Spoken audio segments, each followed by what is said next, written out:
एक नायब तहसीलदार भेटले मला, एक नायब तहसीलदार घरी नेलं मला, बसलोत आम्ही त्यांच्याकडं.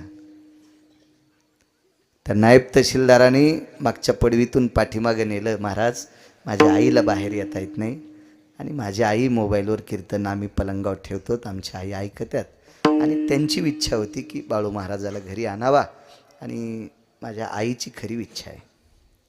मी गेलो तिथं, म्हातारीच्या पलंगावर बसलो, हात जोडले, मला दर्शन घेतलं म्हातारीचं. म्हणलं आजी काय रत्न आहे? नायब तहसीलदार? हो म्हणले बाबा. साहेबाला म्हणलं साहेब थांबा, बोलू द्या जरासं म्हातारीला.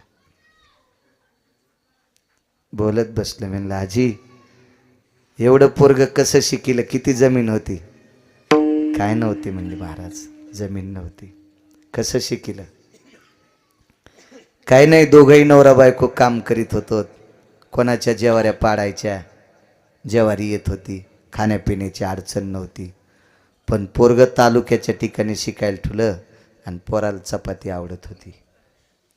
म्हणलं आजी मग कशाची चपाती दिली? मोठ्या माणसाच्या गव्हाचा सर्वा पाहत होते. सर्वा पाहून जाता जाता नवल ते टोपल्यात वंब्या कुचायच्या, त्या उधळायच्या आणि घरी नेऊन मालकाला नाही आधी द्यायच्या, तिच्या घरी नाही, मालकाच्या घरी जाऊन टोपलं टेकायचं आणि अर्ध्या घ्या ना अर्ध्या मला गहू द्या, अशीच पद्धत होती ना. हो, मी सर्वा पाहिला. सर्व्याचे गहू उतरंडील ठवाचे. म्हातारीने सांगितलं महाराज दिवाळीला भाकर खाल्ली. महाराज संक्रांतीच्या दिवशी भाकर खाऊन म्हाताऱ्याच्या नावानं वाण दिलं, पण पोराला रोज चपाती. गावातला कोणी आमच्यावर प्रेम करणारा माणूस चालला, 8वा शेर गहू दळायचे, त्याचं पीठ बांधून द्यायचं. बाजूच्या घरात नायब तहसीलदार रडत होते.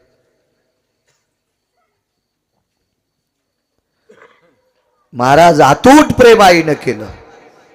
दुसऱ्याच्या शेतातला सर्वा पाहून मला गव्हाची चपाती कमी पडू दिली नाही.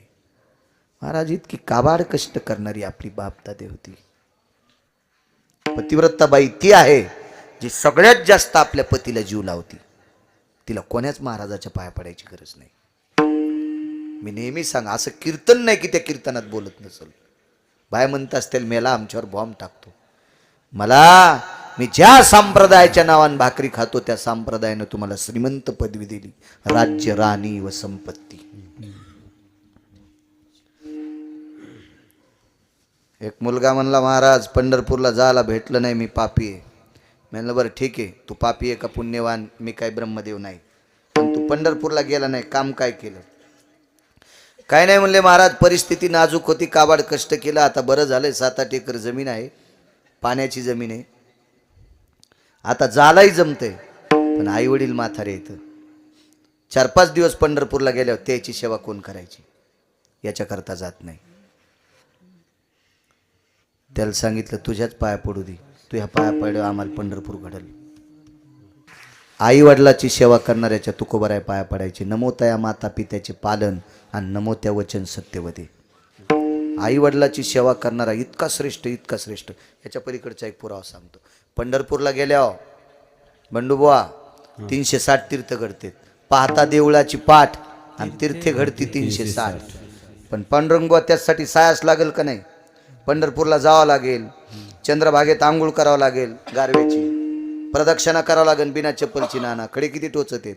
मंदिराचा कळस बघावं लागेल, मंदिराला 2-3 इडे घालावं लागतील, तेव्हा 360 तीर्थ घडतील. घरी बसल्या बसल्या मायबापाचं दर्शन घेतलं की सकळ तीर्थाची धुरे आणि जे का जाण माता पितरे. जेवढे तीर्थ आहेत तेवढे मायबापाच्या पाया भेटतात. किती सोपा परमार्थ आहे. मधुकरी मागितली, जेवण केलं, शरीराला ताप आलता, 92 वर्ष वय होतं, शरीर थकलं, उरलेली मधुकरी पालवात बांधून ठेवली, अडकून ठेवली. रातच्या 1 वाजता एक प्रवासी मंदिरात आला, घंटा वाजली, डोळे उघडून पाहिलं, चांदण्याचा प्रकाश होता. मारुतीच्या मंदिरात वात होती लावलेली दिव्याची. त्या वातीच्या प्रकाशात, चांदण्याच्या प्रकाशात समोरचा व्यक्ती पाहिला, पुरुष आहे. कोण? आपण हे प्रवासी. बर बसा. त्यानं ओळखत टाकली त्याची. कुठून आलात? फार दुरून आलो. जेवण?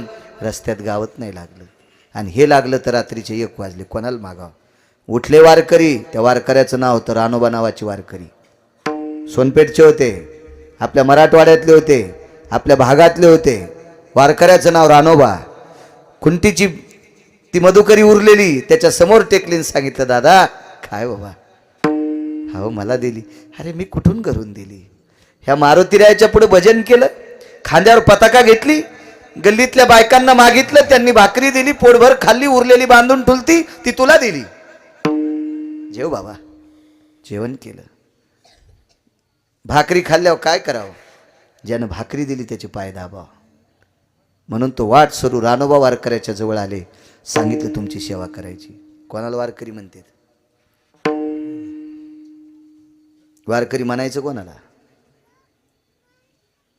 रानोबा वारकऱ्यानं सांगितलं जिच्या सोबत लग्न केलंय, आता 4थ्या आश्रमात आहे, तिनं आंघोळीला पाणी टाकल्यावर आंघोळ करीत नाही. 4थ्या आश्रमात आहे. बायकोला सुद्धा आंघोळीला पाणी टाकू देत नाही. इतका 4थ्या आश्रमाचा नियम सांभाळतो तो. लोकांना दिलेली भाकरी तुला खाऊ घातल्यावर तू जर माझे पाय दाबशील तर मला बैल होऊन तुझ्या रानात आऊत वाढावं लागेल. याला म्हणायचं वारकरी, याला म्हणायचं निष्ठावंत लोक, याला म्हणायचं सात्विक लोक, याला म्हणायचं सदाचारी लोक. ही खाल्लेली भाकरी फेडायची होती. देवाच्या डोक्यावर कर्ज होतं. ब्रह्मांडाचा धनी तो संती केला अरुणी, मनोनी नाचे मागे मागे वाहे अंगे आपुलिया. कर्ज आहे देवाच्या डोक्यावर. पण रानोबा वारकऱ्याच्या पायाला जखमा झालत्या आणि पाय वाकले होते वाऱ्या करू करू. 92 वर्ष वारी.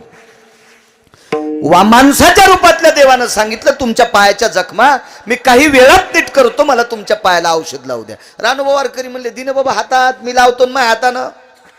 तुझ्यासारख्या माणसानं आमचे तळपाय बाबा हे कुठं पाप फेडू मी? नाही म्हणले. दुसऱ्याच्या हातानं औषध लावल्यावर जखमा नीट होत नाही. हे सगळं नाटक होतं. सेवा करायची होती देवाला. आणि मग नाईलाजानं पाय पुढं केल्यावर रानोबा वारकऱ्याचे पाय चोळले. कोणी? देवानं. डोळ्याचं पापण लावतं तेवढ्या अवकाशातच जखमा नीट झाल्या. पण रानोबाच्या लक्षात आलं ते वारकरी अधिकारी होते, इतक्या लवकर जखम नीट होती त्या अर्थी डॉक्टर साहेब माणूस नाही. आताच झालं. कोण आपण? रूप प्रगट झालं आणि चतुर्भुज रूप प्रगट झालं. विटेवरचा मालक आहे. साष्टांग लोटांगण घातलं. देवा देवा तुम्ही माझ्या पायाला हात लावा. विटेवरचे मालक रडू लागले. रानोबा 92 वर्ष झालं माझी वारी करता सोनपेठून. 92 वर्ष झालं. पाय वाकले, पायाला जखमा झाल्यात. काय वारी करता? ह्या वारीचं कर्ज आहे, हे कसं फेडावा म्हणून पाय चोळलेत.